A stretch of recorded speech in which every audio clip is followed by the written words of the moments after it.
दुनिया भगवान ने नहीं बनाई थी जिसको स्वर्ग कहते हैं, और मनुष्यों ने उसको नरक बना दिया अपनी मनमानी से जीवन को जी करके। इसलिए कोई व्यक्ति मरता है तो क्या बोलते हैं? स्वर्गवासी हुआ। अपने आप को नरक में नहीं मानते। कोई व्यक्ति मरता है तो बोलते हैं वो स्वर्ग में और हम नरक में।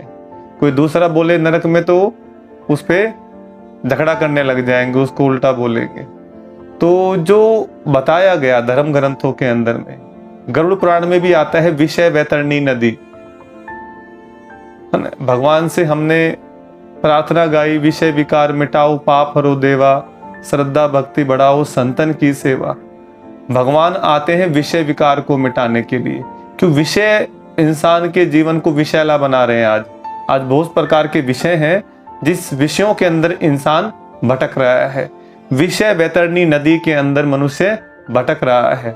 नरक का जीवन मनुष्य जी रहा है आज, कोई दूसरा कोई और नरक नहीं। आज ही मनुष्यों की ऐसी हालत है जो नरक से बदतर जीवन जी रहे हैं। शरीर में ऐसे ऐसे रोग लगे हुए हैं कि बात मत पूछो। लेकिन अगर कोई व्यक्ति सुखी है तो उसके पुण्य कर्म है, सत्कर्म है पूर्व जन्मों के, है ना, तो इसलिए जो वो सुख में है। लेकिन जो है हमें इस धरती को स्वर्ग नहीं समझना चाहिए। जब स्वर्ग थी तो कंप्लीट स्वर्ग थी, कोई दुख नहीं था, कोई बीमारी नहीं थी।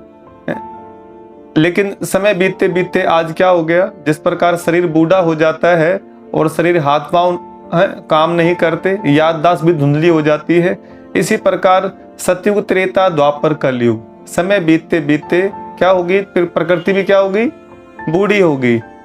पांचों तत्व कंट्रोल में नहीं है, दूषित कर दिए मनुष्यों ने।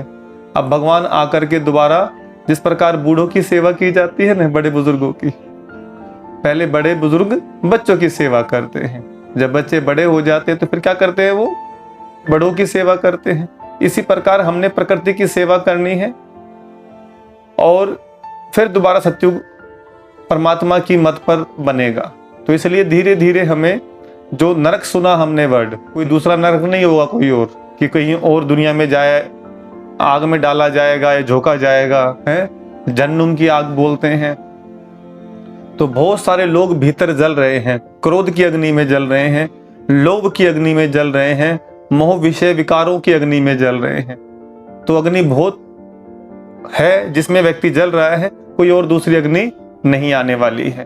तो भगवान आकर के हमें ज्ञान देकर के वास्तविकता से हमारा परिचय करा रहे हैं।